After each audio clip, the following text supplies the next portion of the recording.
Hello friends, in this video I'll be sharing with you the latest questions asked at the UK point of entry and the appropriate answers you should give.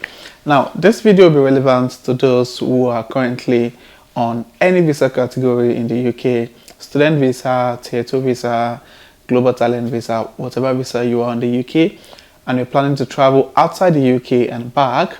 Now recently there's been a lot of questions being asked at the UK point of entry for those coming to the UK either for the first time or you're just returning from a trip, and it's important to ensure that you're giving them the right answers because there's been a lot of video evidence showing a lot of people who are on the tier 2 visa, on the tier 4 visa, who had a lot of issues at the UK point of entry because they were not giving the right answers to the questions asked.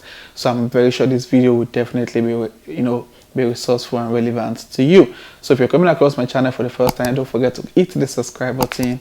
My returning subscribers, thank you guys for being here. I really do appreciate you guys. So without further ado, let's get right into it. Just recently, there was a particular situation whereby a student traveled to his home country in Pakistan, and on his way back to the country, he was interrogated by the UK border officers, and after some investigations, he was detained and eventually sent back to his home country. And this was as a result of the answers he gave based on the questions asked at the UK point of entry.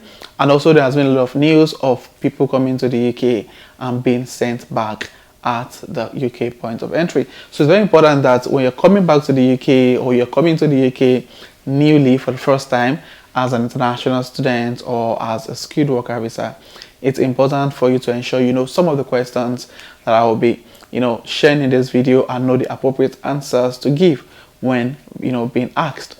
I could remember when I came to the UK January 2021, the guy in front of me, because when you get to the UK at the border at Heathrow, you get questions, they ask some questions, you need to provide some documents before you cross the border and probably catch your train or catch the next connecting flight to your destination in the UK.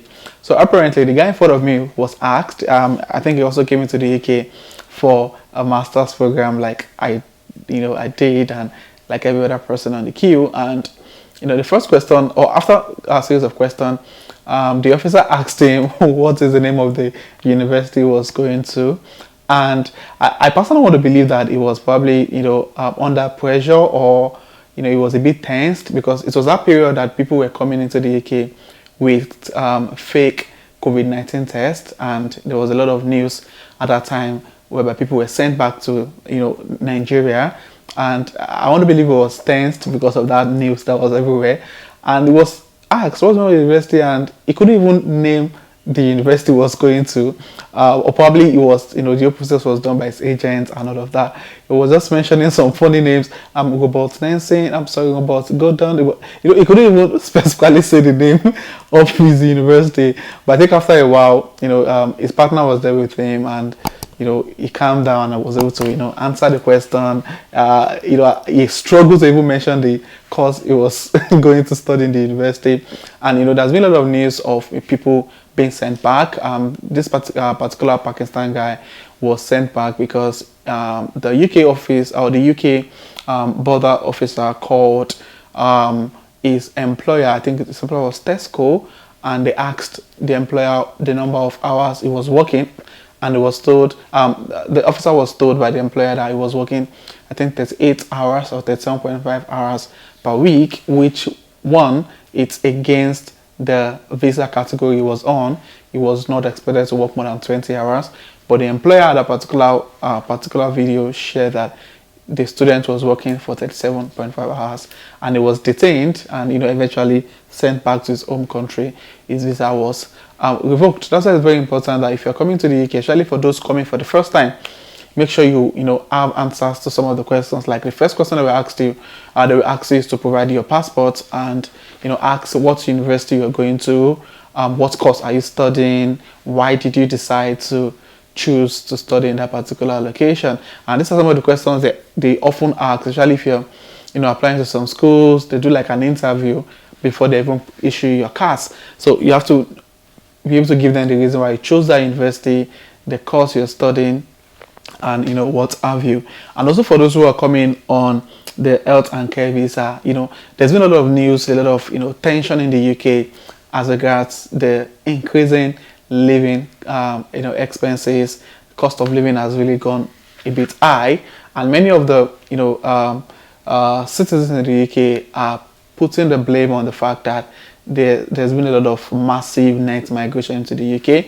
So many of these border officers are a bit tensed, and at the same time trying to go extra mile on their job to ensure they give reasons why you shouldn't come into their country. So if you're coming on the health and care visa, ensure that you have all your documents with you. They're probably going to ask you what's the name of your employer, where is the employer located, provide some other documents like your CV and many others, just for them to be sure that you're really coming into the UK for the purpose of the visa you were given. So please ensure you have all those information at hand. I remember when I traveled to Paris last year, November, on my way back from France, I was surprised when I got asked quite a number of questions.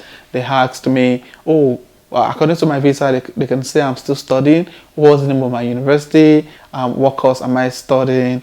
Why did I decide to travel to Paris? They checked the number of days I spent in Paris. What was the purpose of the travel? Why am I back in the UK?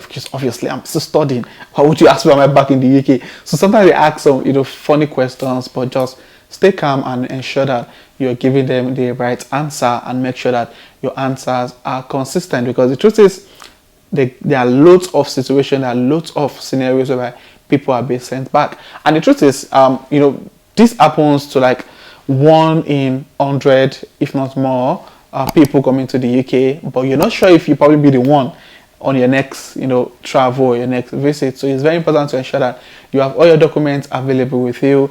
For students, they would probably decide to go, and many times people that get probed or asked these questions, your body language really matters, because the moment they sense a kind of tension, or they can sense like your body language is not so good, it's raise a red flag with them, and they probably start questioning you. I know of someone that when he got to the UK border, he was asked to provide the evidence of his proof of funds. So if you are coming to the UK as an international student, and if it's possible, honestly, you might not be asked to provide proof of funds at the point of entry at the border.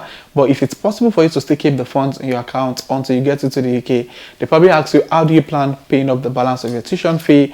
And some might even go extra mile if they're not convinced with your answer, for you to provide your proof of funds as your account statement. So ensure that you have the documents with you if it's possible. If it's not possible, just make sure you have a convincing answer to tell them on your plans that you've got the funds in your bank account back home in Nigeria. If you have the proof of funds, you can show them the account statement, because obviously they won't go extra mile to confirm the proof of funds, but just ensure that you have the account statement with you and many of those things. So if you had an experience with those border patrol officers, please share in the comment section. This might actually help someone make right decisions and know what to say when asked any particular questions. So please guys, ensure you have all your documents with you when you're coming to the UK. Don't make those people mess you up, honestly. If you're someone like me that really don't like being disgraced, and ensure you do the right thing so you don't put yourself in that position, because the truth is lots and lots of people are getting sent back to their home country at the UK border,